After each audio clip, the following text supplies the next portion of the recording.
These are our top stories on CTV News tonight. It's a big day in Prince George's as leaders officially announced the location of the new hospital. I'm Denise Douglas. I'll tell you what's next now that this site near the Largo Metro Station has been officially approved for the new regional hospital. All of the details ahead. It's going to be a squeeze. I mean, does it fit? As far as I'm concerned, no. I don't think it fits here over there.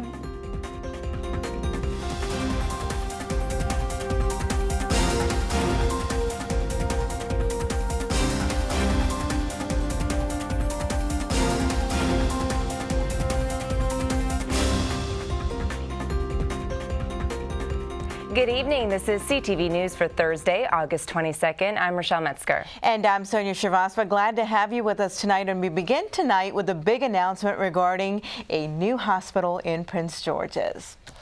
Well, the most recent statistics show that 50% of patients getting care at Prince George's Hospital Center are uninsured. The high number of people living without a health plan to cover routine doctor visits contributes to problems like obesity, heart disease, and diabetes. So word that a new state-of-the-art medical complex is set to be built in Prince George's is welcome news to many. Our Denise Douglas has more on today's official announcement. It's official. The $645 million regional hospital will be built near the Largo Town Center. The announcement was made today. Thanks for being here this morning on another momentous step in our process of progress for health care in Prince George's County. The 70-acre Largo site was chosen over the old Landover Mall location.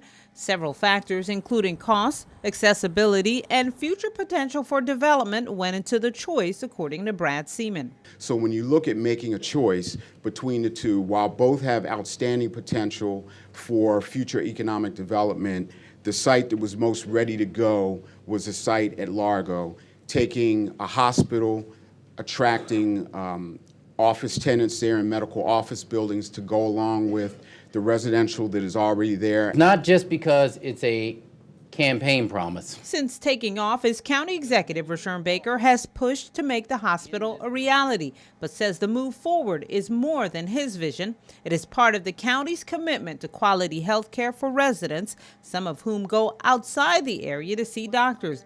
The medical facility is expected to serve as a central destination for health services, offering general and specialty care, trauma services, and more. It is for a number of us, and Lieutenant Governor I'm sure feels the same way, who spend our time in the legislature trying to find a permanent solution to the hospital situation in Prince George's County, Dimensions in Prince George's Hospital. This is finally there. We've been in a world-class, one of the best medical schools in the country is going to be with us with we're bringing in Dimensions, and we're getting a great new site. In terms of what is next in the process, officials can now file the necessary applications with the state to move things forward. If everything goes as planned, the hospital would open in 2017. I'm Denise Douglas, CTV News. And construction of the hospital is being funded through state and county government, as well as Dimensions Healthcare System and the University of Maryland Medical System. So what do residents think about having a regional medical campus right outside their door? We spoke with several people who live near the site, which is adjacent to the Largo Metro Station and the Boulevard at Capitol Center Shopping Plaza. Reaction was mixed. Some residents say they're happy to hear the county is getting a new hospital. Others are concerned it could have a negative impact on the community. It's a combination. I think it's a great thing because we don't have a great hospital around here. But at the same time, this is such a small community, and there's already a lot of crime in the area. So I don't know if it's going to bring more traffic. It's really hard to say. We in PG need a lot more. And with this new medical center coming, it's going to be able to, give more to us, who need more medical care and stuff like that, because not everybody's going to be able to travel so far just for, medical attention. So I think it's going to be good for this area. It might be a lot of business, it might be a lot of traffic and stuff, but I take Metro all the time, even when I go to work. So of course that's going to be good. So people could just get off the Metro and go right to the hospital. I think we need more care in the area. PG Hospital is obviously not up to par. I don't know if it's going to be shutting down what they're doing with PG, but we definitely need something in the area. So where else would they put it here? I don't know, but I guess if they have to put it in that empty lot that's been empty for a while, at least it's going to be utilized. And officials say if all goes according to plan, they hope to break ground in 2015. Well, thousands of UPS employees will soon see changes in their health benefits. The company says it will no longer provide health insurance for the spouses of 15,000 employees. The delivery firm blames Obamacare for the controversial move, claiming the changes are being made to offset increases due to the Affordable Care Act. In a memo to employees, UPS announced, quote, since the Affordable Care Act requires employers to provide affordable coverage, we believe your spouse should be covered by their own employer, end quote. Now, spouses of employees who don't work or are not offered coverage by their employees will be allowed to remain under the company's plan. Well, 2 days before the 50th anniversary of the March on Washington, a local mother leads a protest of her own. 20 years ago, her son was gunned down by 2 police officers while he was handcuffed and locked inside a police squad car. Today, the mother of Archie Elliott is calling for the state's attorney to reopen the case. Our Tahira Chrisman is standing by in Upper Marlboro with that story. The pain is almost unbearable at times, but I still stand. I still stand, and I will continue to be the voice for my son, Archie Elliott III. 20 years later, Dorothy Elliott says she's still seeking justice and answers to why the 2 police officers who admitted to shooting her son, Archie, 14 times were never indicted after a 7-month investigation. Did my son deserve to die as he sat helpless in the front seat of a police cruiser with his hands shackled behind his back? Did he deserve to have 22 shots fired at him for allegedly pointing a handgun at the officers? Today, Elliott stands with longtime supporters outside the Upper Marlboro Courthouse to not only bring attention back to the case, but to also put pressure on State's Attorney Angela Alsobrooks to re-examine the facts. Elliott and her supporters say with the attention of the Trayvon Martin case in the upcoming March on Washington, that this is a perfect time for Alsobrooks to take a stand. Right here in Prince George's County, just about 20 years before what took place in Sanford, Florida, we had our Trayvon here in Prince George's County, Archie Elliott III. Ms. Dorothy Elliott says that in 1998 she joined supporters in this exact location for 22 consecutive weeks, calling for then State's Attorney Jack Johnson to hear her side and reopen the case. She says Johnson declined. We're coming here 14 years later, calling on State's Attorney Alsobrooks to do what her predecessor, State's Attorney Jack Johnson, would not do. And with that, the group rallied inside the courthouse and directly into the State's Attorney's office. But the State's Attorney was out of the office. At this point now, after their press conference today, the group has come up to our office. They presented us with a petition with a little over 1,200 signatures and some other information. And what will happen next, the state's attorney will review the petition and the other information that was submitted. We'll organize a meeting with Ms. Elliott and any others she'd like to have present. And the state's attorney will sit with her and the others and listen to their concerns and decide where to go from there. Now, you just heard State's Attorney Angela Alsobrooks was not in her office today when the supporters walked to her office, but John Erzin says that the State's Attorney is committed to meeting with Ms. Elliott and talking about the case. To that, some supporters say this case has been on the books for too long to not get more attention. For now, Tahira Chrisman in Upper Marlboro, back to you in the studio. All right, thank you, Tahira. And a total of 1,261 signatures were submitted with today's petition. President Barack Obama starts a 2-day campus bus tour in hopes of rallying support for a new plan that aims to make college education more affordable. According to the Washington Post, the plan would create a college ranking system.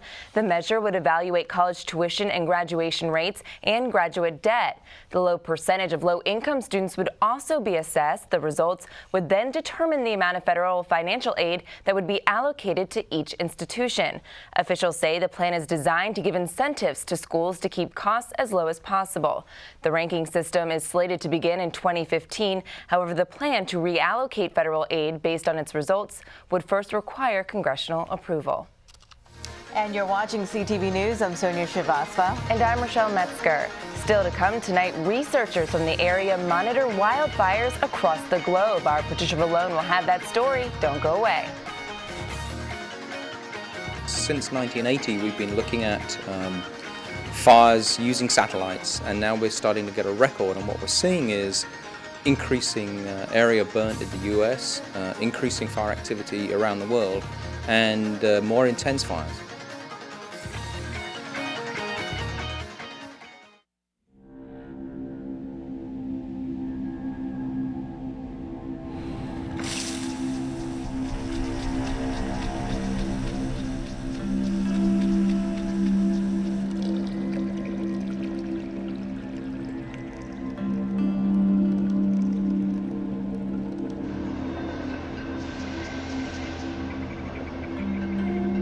When some people struggle with their mortgage payments, they become frozen, petrified. Not knowing what to do, they do nothing. But the people who do something, the people who take action, are far more likely to get the most positive outcome. Making Home Affordable is a free government program. Call now to talk one-on-one with a housing expert about the options that are right for you. Real help, real answers, right now. The U.S. Forest Service is running out of money to fight wildfires at the peak of the season and plans to divert about $600 million from other areas to fill the gap. Now, this comes as more than 50 large uncontained fires currently burn across the nation. Patricia Vallone reports on how area researchers are using satellite imagery to track and study the issue.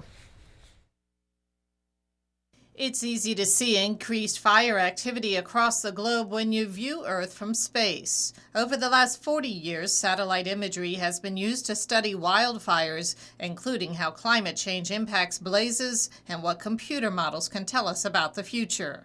Through the modeling work that we're doing using climate models, that the number of fires, the frequency of fires is probably going to increase in the US.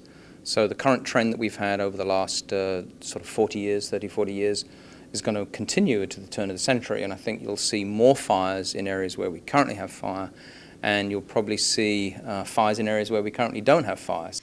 As temperatures around the world rise, even areas unaccustomed to seeing wildfires are at risk. Dr. Justice says satellite imagery is not only useful for research, but it also has practical applications for firefighting. One of the ways I think in the future that you could imagine this technology developing is that real-time information could go to people on the far line, giving them information that they can see from above of how things are changing and the pattern of fire movement.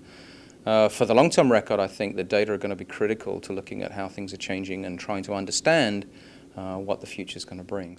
July marked the 341st consecutive month that the average global temperature was warmer than the long-term average. From Greenbelt, Patricia Vallone, CTV News. Thank you, Patricia. The majority of large uncontained wildfires are currently located along the West Coast. Well, a woman is dead tonight following an early morning accident on the Baltimore-Washington Parkway. According to police, a female passenger suffered life-threatening injuries when the SUV she was traveling in rolled over. The incident happened around 6 in the morning near Route 197. The victim was transported to an area hospital where she later died. The driver suffered minor injuries and is expected to be okay. Police are still investigating the incident. The victim of a pedestrian accident yesterday in Temple Hills has reportedly undergone surgery on his leg. The man, who's in his mid-40s, has worked with the Department of Public Works and Transportation since 1998. He was inspecting a guardrail while on duty when a driver reportedly fell asleep at the wheel, left the roadway, and struck him. The incident happened just before noon Wednesday at the intersection of Temple Hills and Henderson Roads. The driver did remain on the scene. Police say the incident is still under investigation. In an effort to stop illegal online payday loans, Maryland is going after banks that help make the high-rate loans possible. Payday loans allow workers to borrow in advance against their paycheck for a fee. Those fees are often the equivalent of an interest rate of several 100% annually. The institutions provide access to the network that allows internet lenders to automatically withdraw loan payments from customer accounts. Because the banks are all outside Maryland, officials turned over the names of 8 institutions to federal regulators. No need to touch that remote. We have much more coming up when the news continues. That's right. A groundbreaking ceremony for the Chuck Brown Memorial Park took place today in the district. We're going to have more on that story. Plus, we'll tell you why a Maryland basketball player is suing his former university, and Chris Marks will be here for sports. Eleanor Roosevelt looks to rebound from what they call a disappointing 2012 season. This is Chris Marks. We'll talk to them coming up tonight in sports. Everyone thinks my husband's a great guy, but I'm not happy with the way things are going. I'm starting to dread his weekend drinking. I start to feel tense every Friday because I know exactly what's coming. He's talkative and full of energy on Saturday morning, but by afternoon he starts to get loud and scary. He keeps on drinking until he passes out Saturday night. It starts over again on Sunday. What really scares me is his behavior reminds me of my father. I really hoped for something better. My neighbor, a school counselor, told me to try Al-Anon family groups. I didn't think weekend drinking was that serious, but I heard Al-Anon members whose situation sounded a lot like mine. Are you troubled by someone's drinking? You might be surprised at what you could learn in an Al-Anon family group from people just like you. Call 1-888-4-AL-ANON or visit alanonfamilygroups.org. Well, this time next year, family, friends, and fans of the late godfather of go-go, Chuck Brown, will be able to honor his life at a new memorial site in the district. Today, Brown's family joined D.C. Mayor Vincent Gray and others for the Chuck Brown Memorial Park groundbreaking ceremony. That the site will occupy a part of Langdon Park on 20th Street in Northeast. Gray spoke about renovations and unveiled designs for the location. We have a low curved memorial wall at the entrance of the park. The wall will serve 2 purposes. It will encircle a new public plaza, and it also will lead visitors into the park along an inscribed memorial wall. And after learning about Chuck Brown and his music from the memorial wall, visitors will then find outdoor instrumental drums. They will be designed to communicate, one, what go-go music is, and it will link the memorial to the existing playground. Nikos Brown spoke on behalf of the family today. He says they are grateful for the community's love and support. I can't get through the day without listening to him, honestly. I listen to him every day. Got to hang him over my rearview mirror in the car. He passed. The outpour of love was just so, it was unexpected. You know, we didn't expect people to respond the way they did. It was a beautiful thing. You know, it helped us get through the grieving process. We're still grieving, but his fans definitely helped. Now, the official grand opening of the Chuck Brown Memorial Park is slated for August of 2014, and Brown reportedly died from complications of pneumonia last May. He would have been 77 years old today. A University of Maryland basketball star is reportedly suing his former school, Xavier University, because he feels he was unfairly expelled. Yahoo Sports is reporting that Des Wells, a starter for the Terrapins last season, is seeking untold damages. The Cincinnati school ousted Wells after he was accused of sexually assaulting a woman in 2012. Wells doesn't have a record and was never charged in connection with the accusations. Prosecutors say there was never a standard of proof to bring charges against him. Yahoo reports that Wells is seeking to have his expulsion overturned and monetary damages. And on that note, we're going to segue into sports and see what Chris Marks is coming up in the sports page. And we are talking some high school football tonight. It's going to make you happy tonight because we're going up to your old stomping grounds up in Greenbelt. Had a little bit of an off year last year, according to them. If you were another team in the state or county and you wanted to have that record, then that would be okay. But not for them. They were disappointed with last year. So Roosevelt looking to rebound from last year's playoff team, but they didn't make it as far as they wanted to go. They're on the field now, getting set for the 2013 season, and we will talk to them when we come back about what to expect. Stay tuned.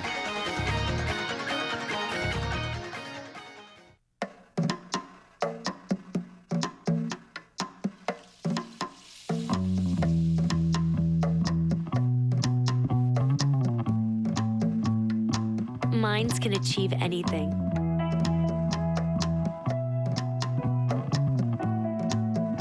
We make sure they get to college.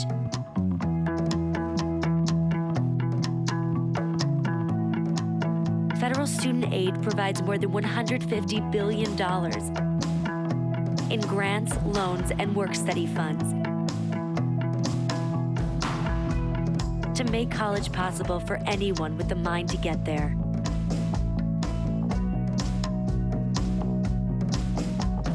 Because if given the chance, minds will do great things. Federal Student Aid, proud sponsor of the American Mind. Learn more about money for college at studentaid.gov. So, I'm kind of new here, but I've noticed a trend. My human does this funny thing where she goes around and gets all my toys, and then she hides them in that basket by the door. But it's always the same basket, and it's always in the same place. And then she acts so surprised when I find them, but, she's putting them in the same basket. Again. It's like, hello? That's where you put it last time. You were the worst at hide and go seek. So many kids' activities today seem to leave out the activity part.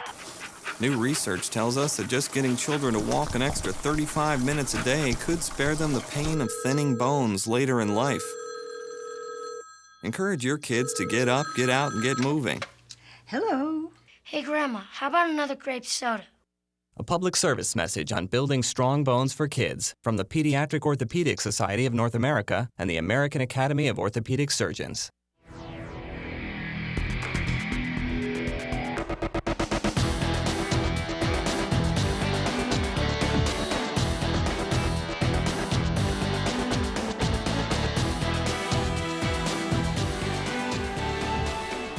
Welcome back, everybody. We are talking some high school football tonight. That's right. We're headed to Greenbelt with Eleanor Roosevelt, Sonia's alma mater. That's right. That's right. So go Raiders if they're watching.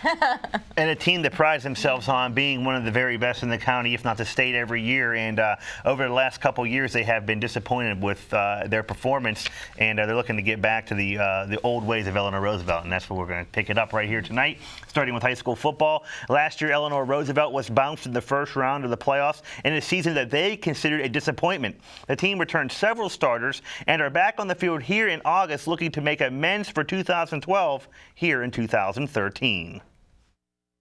Last year we were regrouping. We had some disappointments during the year, but we had some success. So a lot of these kids played. We started some sophomores and some juniors, so hopefully we can reach our potential this year. This year we're working way harder. Everybody doing their job, getting better every day. So that's a positive thing that we could use this season. Very hungry. Tell me why. Why? Because we lost last year, and that's not how we do things around here. We want to win.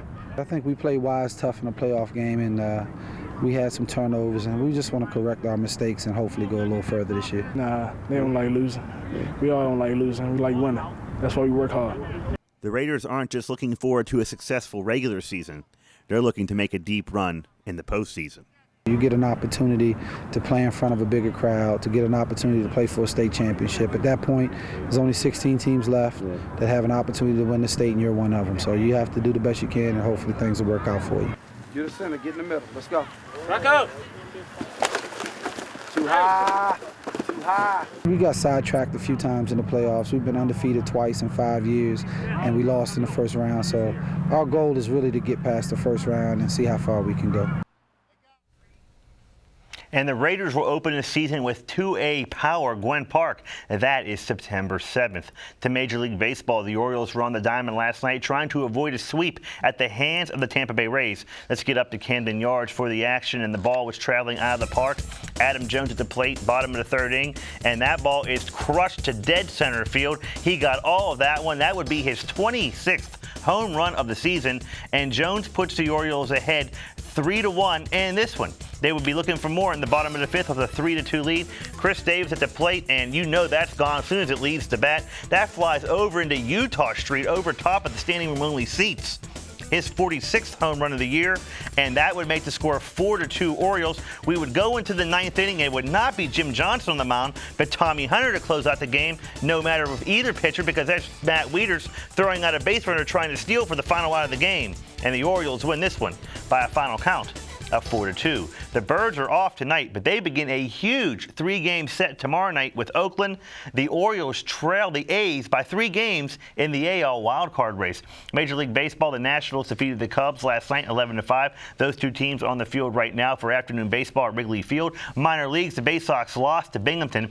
They will now host New Britain tonight at 7 o'clock. They are still just 3 games behind Erie for that final playoff spot in the Eastern League. And the Ravens play host to the Panthers tonight and their third preseason game at M&T Bank Stadium at 8 o'clock. I don't know about you, Chris, but I'm ready for the season to start. No more of these preseason games. I want the season to start. I'm going to cheer on my team. Well, that's the talk. They want an 18-game regular season and 2 preseason games. So if that would be the case, then we'd be starting a regular season tonight. Well, unfortunately, guys are already starting to get injured, and the season hasn't even started yet. So maybe if they made it a shorter preseason. Shorter preseason and get into the regular season. That's what they need. All right, guys. I think we're going to move on now. Discussion about that. All right, well, go Ravens. Go Redskins. And we're going to get a check on our weather forecast because tonight we're going to see mostly cloudy skies with a low around 70 degrees, not bad. But Friday, get your umbrella because there's a chance for some rain in the morning. But otherwise, a partly sunny day with a high near 85. Nighttime temperatures will fall into the 60s. Oh, great weather. No AC needed. Well, let's check your calendar. The Prince George's Food and Wine Festival will take place Saturday, September the 7th. The event will be at Six Flags America in Largo from noon to 7 p.m. Come enjoy cocktails, celebrity chef appearances, cooking demos, and my personal favorite, the wine tasting. For more information, you can log on to tasteprincegeorges.com. All right, Sonia and I will see you there. Just a reminder, you can catch up on CTV News anytime. Find us on Facebook under Prince George's Community Television or follow our Twitter handle, PGCTV. You can also shoot us an email and let us know what's going on in your neighborhood. Our address is ctvnews@pgctv.org.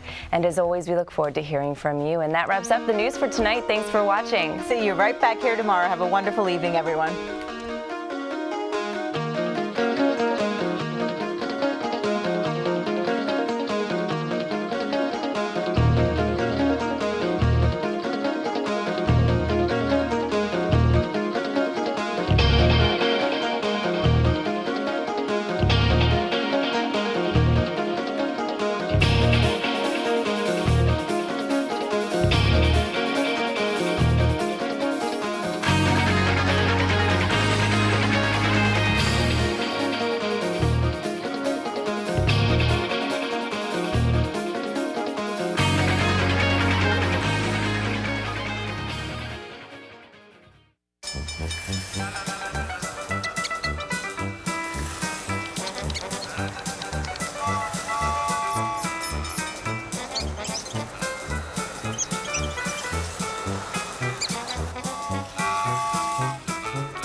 Spend 15 minutes watching online videos like this one. Brushing for 2 minutes now can save your child from severe tooth pain later. 2 minutes, twice a day. They have the time. I am for the child who lives in motels, cars, and shelters, now in foster care, a group home, where he sleeps not on a bed, but on a temporary cot. He is the child I am for. I am a CASA volunteer. I am you.